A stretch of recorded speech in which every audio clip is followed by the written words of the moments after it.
പക്ഷെ അന്നത് വാപ്പള മോഡ എല്ലാം കൂടെ എടുത്ത് പറയുമ്പോ അത് നമുക്ക് ചെയ്യത്തില്ല, നമ്മൾ ഒരിക്കലും ചെയ്യത്തില്ല എന്നുള്ളൊരു മൈൻഡില്ല. അത് എനിക്ക് വാപ്പയോട് എനിക്ക് എപ്പോഴും പറയുന്നത്, അപ്പൊ കുറച്ച് ഫ്രണ്ട്ലി ആയിട്ട് പെരുമാറിയിരുന്നെങ്കിൽ ചിലപ്പോ. പറഞ്ഞിട്ടുണ്ട് അങ്ങനെ? ഇല്ല, അങ്ങനെ പറഞ്ഞിട്ടില്ല. ഞാനിപ്പോ വീഡിയോയിലാണ് പറയുന്നത്. കുറച്ചുകൂടെ ഒന്ന് ഫ്രണ്ട്ലി ആയിട്ട് പെരുമാറിയിരുന്നെങ്കിൽ ഞാൻ എപ്പോഴും ആഗ്രഹിക്കുന്നു. ഇപ്പൊ അച്ഛന്മാരൊക്കെ ഒരു പറയുന്ന കാര്യങ്ങളൊക്കെ ശരിയാ, പക്ഷെ ഇവര് ഭയങ്കര ഹാഷായിട്ട് നമ്മളോട് പറഞ്ഞിട്ടുള്ളൂ. ഇവർക്ക് എന്തോ അതായത് സോഫ്റ്റ് ആയിട്ട് പറയുന്നത് ഇവരുടെ ഒരു നേച്ചർ അല്ല രീതിയിൽ. എല്ലാ അച്ഛന്മാരും അങ്ങനെ. എനിക്കും എന്റെ ഫ്രണ്ട്സിന്റെ ഒക്കെ അച്ഛന്മാരും അങ്ങനെയാണ്. എല്ലാവരും ഭയങ്കര മൊടയാ. അപ്പൊ നമുക്ക് അവരെ അനുസരിക്കാൻ തോന്നത്തില്ല, പക്ഷെ അവരിത് മനസ്സിലാക്കത്തുമില്ല. അപ്പൊ എനിക്ക് അപ്പൊ പണ്ട് കുറച്ചുകൂടെ ഫ്രണ്ട്ലി ആയിട്ട് പറഞ്ഞിരുന്നെങ്കിൽ ഞാൻ ചിലപ്പോ അനുസരിച്ചതെന്ന് എനിക്ക് ചിലപ്പോ ഇത് പറഞ്ഞാലും അപ്പൊ അമ്മച്ചരത്തില്ല. ഫ്രണ്ട്ലി ആയിട്ട് എന്തെങ്കിലും പറഞ്ഞിട്ടുണ്ടോ? ഇല്ല, ഫ്രണ്ട്ലി ആയിട്ട് പറഞ്ഞ സംഭവങ്ങളൊക്കെ കുറവാ. അപ്പൊ രണ്ടുപേരും എന്ത് തൊട്ടിത്തരം കാണിച്ചാലും ഉമ്മടുത്തായിരിക്കുമല്ലോ പോയി പറയണത്. ഉമ്മടുത്ത് പറയാനുള്ള സ്പേസ് ഉണ്ട്. അപ്പ അടുത്ത് പറഞ്ഞു കഴിഞ്ഞാൽ അപ്പ വഴക്ക് പറയും എന്നുള്ളൊരു പേടി കൊണ്ട് പറയത്തില്ല. കൂടുതൽ ഫ്രണ്ട്ലി ഉമ്മടുത്തായിരുന്നു. ഓക്കെ. ഇപ്പൊ നമ്മള് നേരത്തെ പേരിന്റെ കാര്യം പറഞ്ഞോണ്ട് ചോദിക്കുക, ചേച്ചിക്ക് ബോയ് ഫ്രണ്ട് ഉണ്ടെന്ന് ചേച്ചി എല്ലാ ഇന്റർവ്യൂലും പറയുന്നുണ്ട്.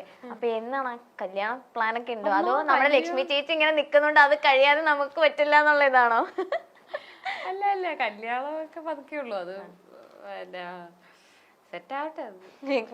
ഞാൻ കെട്ടിട്ട് നീ കെട്ടിയാ മതി. അങ്ങനെയൊന്നുമില്ല കേട്ടോ.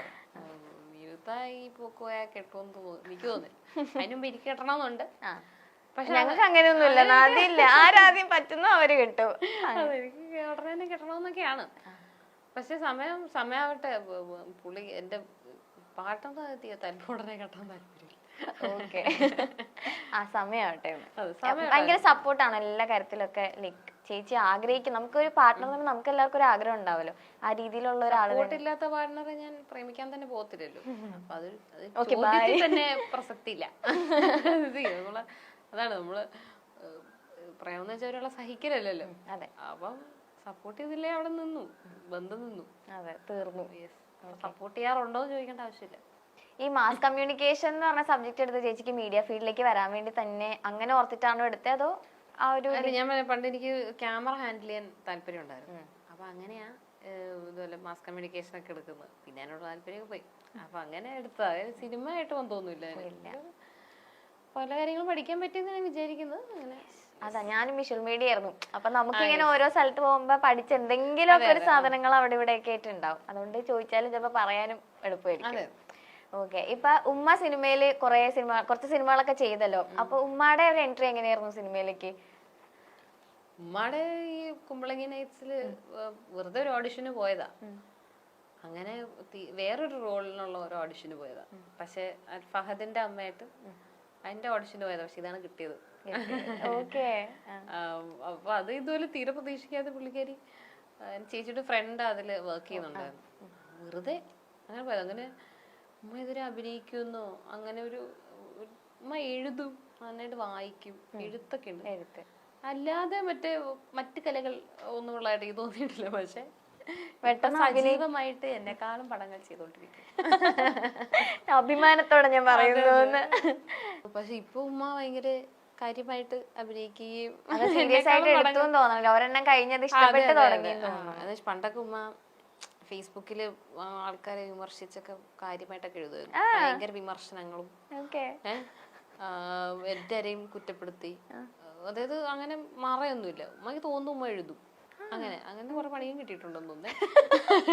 പക്ഷെ സിനിമ കയറിയതിനു ശേഷം ഒരു അക്ഷരം ഇനിയിപ്പൊ എന്തിനാ വിമർശിക്കുന്നത് മൈൻഡാന്ന് തോന്നുന്നു. ഇപ്പൊ അങ്ങനെ ആരെയും വിമർശിക്കാറൊന്നുമില്ല. അപ്പൊ അതാണ് പണ്ടോ നല്ല പറയായിരുന്നു, എല്ലാരും പറയായിരുന്നു. അതെ, സകല ആൾക്കാരെ വിമർശിച്ച കളയും. ഇപ്പൊ ആരെയും വിമർശിക്കുന്നില്ല. ഇപ്പൊ എല്ലാരും നല്ല ആൾക്കാരെന്ന് പറഞ്ഞിരിക്കുക. ചേച്ചി തന്നെ ചേച്ചിയുടെ ഒരു ഇന്റർവ്യൂസിൽ പറഞ്ഞിട്ടുണ്ട്, ലൈക്ക് എപ്പോഴും ഒരു അപ്സ് ആൻഡ് ഡൗൺസ് ഇങ്ങനെ വന്നുകൊണ്ടിരിക്കുന്ന ഒരു ജേർണിയിലൂടെ ചേച്ചി പോയിക്കൊണ്ടിരിക്കുന്നത്. പക്ഷെ നമ്മളെപ്പോഴും ലൈക്ക് പൊതുവേ പറയുന്നത് അങ്ങനെ ഒരു അപ്സ് ഉണ്ട്, അതൊന്ന് മെയിൻറ്റെയിൻ ചെയ്ത് പോകാൻ നമ്മൾ ട്രൈ ചെയ്യണ്ടേന്നൊക്കെ നമ്മൾ ചിന്തിക്കും. ചേച്ചി ആ ഒരു എഫേർട്ട് ഇടുന്നുണ്ടോ ശരിക്കും? അയ്യോ, മെയിൻറ്റെയിൻ എങ്ങനെ പോകണമെന്നൊക്കെ എനിക്ക് ആഗ്രഹമുണ്ട്. പക്ഷെ നടക്കാറില്ല പലപ്പോഴും. ചിലപ്പോൾ എൻ്റെ മാനസികമായിട്ട് ഞാൻ ചിലപ്പം അത്ര ഓക്കെ ആയിരിക്കില്ല, ചിലപ്പോൾ ഞാൻ ഭയങ്കര ഹാപ്പി ആയിരിക്കും. അങ്ങനെയാണ് എപ്പോഴും പോകുന്നത്. ഞാൻ ഭയങ്കര ഓണായിട്ട് നിൽക്കുന്ന സമയത്ത്, അല്ലെങ്കിൽ എൻ്റെ മാനസികാവസ്ഥ ഭയങ്കര ഓക്കെ ആയിട്ട് നിൽക്കുന്ന സമയത്ത് എപ്പോഴും എൻ്റെ കരിയോഗ്രാഫ് മുകളിലോട്ട് പോയിട്ടുള്ളൂ. അപ്പൊ ഇതുവരെ എന്തെങ്കിലും വിഷമോ നമ്മളെ അങ്ങനെ എന്തെങ്കിലും അലട്ടുന്നുണ്ടെങ്കിൽ നമ്മളൊന്ന് ഡൗൺ ആവും. പിന്നെ എപ്പോഴും ഇടയ്ക്ക് എനിക്ക് എപ്പോഴും ഭയങ്കര പ്രൊഡക്റ്റായിട്ട് നിൽക്കാൻ പറ്റാറില്ല. കോൺസ്റ്റന്റ്ലി എനിക്ക് പ്രൊഡക്റ്റ് ആവാൻ പറ്റത്തില്ല. അപ്പം ലേസി പേഴ്സൺ. ട്രൈ ചെയ്യുമല്ലേ അതല്ല ലൈക്ക് ആ ഒരു കോൺസ്റ്റന്റ് ആയിട്ട് പോവാനായിട്ട് ചേച്ചി ട്രൈ ഒക്കെ ചെയ്യുന്നുണ്ട്. പക്ഷെ എനിക്ക് ഇടയ്ക്ക് ഒരു മടി ഇങ്ങനെ ബാധിക്കും. മടി ബാധിക്കുമ്പോ ഇങ്ങനെ എനിക്ക് രാവിലെ എഴുന്നേക്കുക, സോഫയിൽ വെറുതെ ഇരിക്കുക, വെറുതെ ഫോണിൽ കുത്താം. പക്ഷെ ചിലപ്പോ ഈ പറഞ്ഞ പോലെ പ്രൊഡക്റ്റീവ് ആവും. എനിക്ക് എപ്പോഴും പ്രൊഡക്റ്റീവ് ആവാൻ ഇതുവരെയും പറ്റിയിട്ടില്ല. അത് എനിക്ക് സ്കൂളും പോലെ അതെ. അപ്പൊ ഒരു ക്ലാസ്സിൽ നിന്നിട്ട് പഠിച്ച അടുത്ത ക്ലാസ്സിൽ നിന്നിട്ട് പഠിക്കത്തില്ല. അങ്ങനെ കഴിഞ്ഞ ക്ലാസ്സിൽ നന്നായിട്ട് പഠിച്ചില്ലേ, കഴിഞ്ഞ 5th സ്റ്റാൻഡേർഡിൽ നന്നായിട്ട് പഠിച്ചു, 6th കുറച്ച് കുഴപ്പം. അങ്ങനെയൊക്കെ ചിന്തിക്കുന്നത് പണ്ട് പോലെ അത്. എനിക്ക് കോൺസ്റ്റന്റ്ലി പ്രൊഡക്ടിവിറ്റി പറ്റത്തില്ല. ഐ ലൈക്ക് വെറുതെ ഇരിക്കാൻ അത്രയും ഇഷ്ടമായിരിക്കും. ഇങ്ങനെ വെറുതെ ഒരു പണി എടുക്കാതെ, അതിപ്പോ ഫോണില്ലെങ്കിലും വെറുതെ പുറത്തോട്ട് ഇങ്ങനെ അന്തം വിട്ട് നോക്കിയിരിക്കാൻ ഇഷ്ടമായിരിക്കും. അപ്പം ചിലപ്പോ അതുകൊണ്ട് ചിലപ്പം ഒരു ഡൗൺ വരും, ഈ മടി ബാധിക്കും. പിന്നെ കൊറേ ഇങ്ങനെ മടി പിടിച്ചിരിക്കുമ്പോ ഇല്ല മോശമാണ്, ഞാൻ എന്തെങ്കിലും ചെയ്യണം, ചെയ്താലേ ഫുഡ് കഴിക്കാൻ പറ്റുള്ളൂ എന്നൊക്കെ ആലോചിക്കും. ഓക്കെ. അല്ല ഇപ്പൊ അതുകൊണ്ട് പോസ്റ്റ് അടിക്കാനും വലിയ പ്രശ്നമൊന്നും ഉണ്ടാവില്ലല്ലോ, നമുക്ക് പോസ്റ്റ് എനിക്കൊരു പ്രശ്നമേ. പക്ഷെ ലക്ഷ്മി ചേച്ചിയുടെ കാര്യമൊക്കെ ആലോചിച്ച് നോക്ക്. പാവം നമ്മുടെ ഇതില് 4 മാസമൊക്കെ ഫുൾ വീട്ടിൽ നിന്ന് മാറി സിനിമ ഞാൻ ഇനി പോവാ, ഞാൻ ഇനി കുറച്ച് ദിവസത്തേക്ക് എങ്ങോട്ടെങ്കിലും പോവാന്ന് പറഞ്ഞിട്ടൊക്കെ സെറ്റ് ചെയ്ത് പോയത്. അപ്പൊ അതൊക്കെ വെച്ച് നോക്കുമ്പോ കുറച്ചൊരു അതെ. പിന്നണിയിൽ പ്രവർത്തിക്കുന്ന ആൾക്കാർക്ക് ഇങ്ങനെ കോൺസ്റ്റന്റ് പണിയാണല്ലോ, അതാണ് അവരുടെ പ്രശ്നം. പക്ഷെ പോസ്റ്റ് അടിക്കുന്നത് അത്ര എളുപ്പമുള്ള കാര്യമൊന്നുമല്ല. ശരിയാട്ടോ. കാര്യം വീട്ടിൽ പോസ്റ്റ് അടിച്ചിരിക്കുന്ന പോലെയല്ല, നമ്മൾ സെറ്റിൽ പോസ്റ്റ് അടിച്ചിരിക്കും. സെറ്റിൽ മേക്കപ്പ്, ഹെയർ, കോസ്റ്റ്യൂം ഒക്കെ ചെയ്ത് ഇങ്ങനെ തന്നെ ഇരിക്കണം പോസ്റ്റ് അടിച്ച്. കാര്യം അല്ലെങ്കിൽ അത് കോസ്റ്റ്യൂമിന് പ്രശ്നം പറ്റും.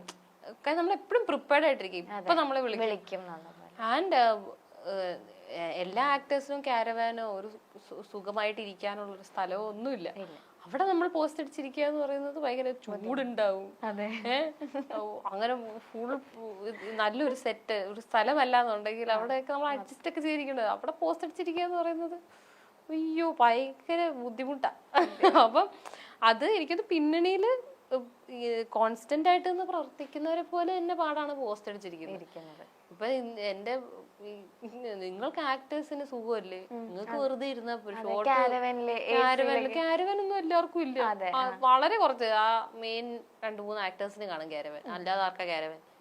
അപ്പൊ നിങ്ങൾക്ക് ആക്ടേഴ്സിന് സുഖമല്ലേ, നിങ്ങൾക്ക് ഇങ്ങനെ വെറുതെ ഷോട്ടിന് വെയിറ്റ് ചെയ്തിരുന്നാ പോരെ, നിങ്ങൾക്ക് എന്ത് പ്രിവിലേജാന്നൊക്കെ ചോദിക്കും. അങ്ങനെയൊന്നുമില്ല. നമ്മള് അത് ഭയങ്കര നമ്മളെങ്ങനെ മെന്റലി ആണ് അത് ഇങ്ങനെ എഫക്ട് ചെയ്യുന്നത്. ഇങ്ങനെ കൊറേ നേരം ഇങ്ങനെ ബോറടിച്ചിരിക്കുമ്പോഴല്ലോ അത് ഭയങ്കര ബുദ്ധിമുട്ടാ. പക്ഷെ പോസ്റ്റ് അടിച്ച് ക്യാരവാൻ ഇരിക്കാൻ നല്ല രസമാണ്. ക്യാരവാനുള്ള സിനിമകൾ ഉണ്ടായിട്ടുണ്ട്. അപ്പൊ നമ്മൾ അയ്യോ ആരും വിളിക്കല്ലേ, ഇങ്ങനെ കുറച്ചേരം കൂടി ഇരുന്നോട്ടെ, അയ്യോ എന്നെ ഷോട്ടിന് വിളിക്കല്ലേ, അല്ലെ ഇനിയിപ്പൊ അന്ന് ഷൂട്ടിന് വിളിച്ചില്ലെങ്കിലും സാരമില്ല ക്യാരവാനിലിരിക്കാലോ എന്നാ. ക്യാരവാൻ ഉണ്ടെങ്കിൽ സൂപ്പറാ. ഏറ്റവും കൂടുതൽ ഇപ്പൊ ടേക്ക് പോയൊരു ഓർമ്മയൊക്കെ ഉണ്ട് ഇപ്പൊ ഇത്രയും ടെൻഷൻ ചേച്ചി പറഞ്ഞുകൊണ്ട് ഞാൻ ചോദിക്കാം. സുലേഖ മനസ്സിലെ ഞാൻ പറയല്ലേ ഒട്ടും ടെൻഷൻ ഇല്ലാതെ അഭിനയിച്ചോണ്ട് തന്നെ ഞാൻ എന്നെ സംബന്ധിച്ചിടത്തോളം ഞാൻ നന്നായിട്ട് അഭിനയിച്ചു എന്നാണ് വിചാരിക്കുന്നത്. അധികം ഞാൻ കാരണം അധികം ടേക്കുകൾ പോയിട്ടില്ല. ഇല്ല അങ്ങനെ എനിക്ക് മന്ദാരം എന്ന് പറഞ്ഞ സിനിമയിലെ ഇടയ്ക്ക് അഭിനയിച്ചിട്ടുണ്ടായിരുന്നു. ആ സിനിമയിലാണ് ഞാൻ ഏറ്റവും കൂടുതൽ ടേക്ക് പോയിട്ടുള്ളത്. ഭയങ്കര പാടായിരുന്നു, കുറെ ടേക്ക്. പിന്നെ അത് പിന്നെ ഞാൻ മാത്രമല്ല എല്ലാരും കുറെ ടേക്ക് പോകുന്നത്. അത് എന്റെ ഡയറക്ടർ അങ്ങനെയായിരുന്നു. ആൾക്ക് കുറച്ചുകൂടെ ഇങ്ങനെ ഇനി ടേക്ക് പെർഫെക്ഷൻ സാധനം ഉണ്ടായിരുന്നു. അതല്ലാതെ ഏറ്റവും കൂടുതൽ ടേക്ക് ഉയരെ എന്ന സിനിമയില് പാർവതി ഇങ്ങനെ ആസിഡ് അറ്റാക്ക് കഴിഞ്ഞ് വീട്ടിലിരിക്കുമ്പോ ഞാൻ പോയിട്ട് സമാധാനിപ്പിക്കുന്ന ഒരു സീനുണ്ട്. അതൊരു വലിയ ഡയലോഗാ. അത് ഞാൻ തെറ്റിച്ച് എന്നിട്ട് അത് ആ ഷൂട്ട് അവിടെ നിർത്തിയത് വീണ്ടും വേറൊരു ദിവസം ഇതിനു വേണ്ടി വെച്ചപ്പോഴാണ് ഞാൻ ശരിയാക്കിയത്. അപ്പൊ പോയിരുന്നു ഫുള്ള് പഠിച്ചു നന്നായിട്ട് കുത്തിയത് പഠിച്ചു. ശരി, അത് കുറച്ച് വലിയ ഡയലോഗാ. അത് എനിക്ക് പെട്ടെന്ന് ഒരു ദിവസം തന്നപ്പോ എനിക്കത് തീരെ പറ്റിയില്ല. പക്ഷെ ഇല്ല, സുലേഖ മനസ്സിൽ പക്ഷെ ഭയങ്കര ഓക്കെ ആയിരുന്നു. ഞാൻ എല്ലാം ഭയങ്കര അടിപൊളിയായിട്ട് ചെയ്തു. സെലിബ്രിറ്റി ക്രഷ് ആസിഫിക്ക് ആ സിനിമ കഴിഞ്ഞതിന് ശേഷമാണോ? മുന്നേ ഉണ്ട്. ആദ്യത്തെ സെലിബ്രിറ്റി ക്രഷ് പൃഥ്വിരാജ് ആയിരുന്നു. സ്വപ്ന കൂടൊക്കെ കണ്ടിട്ട് ഭയങ്കര ഇഷ്ടമായിരുന്നു. ഭയങ്കര ഇഷ്ടമെന്ന് വെച്ചാൽ ഞാനും ചേച്ചിയും ഇങ്ങനെ അത്ര ഹാർഡ് കോർ ഫാൻസ്.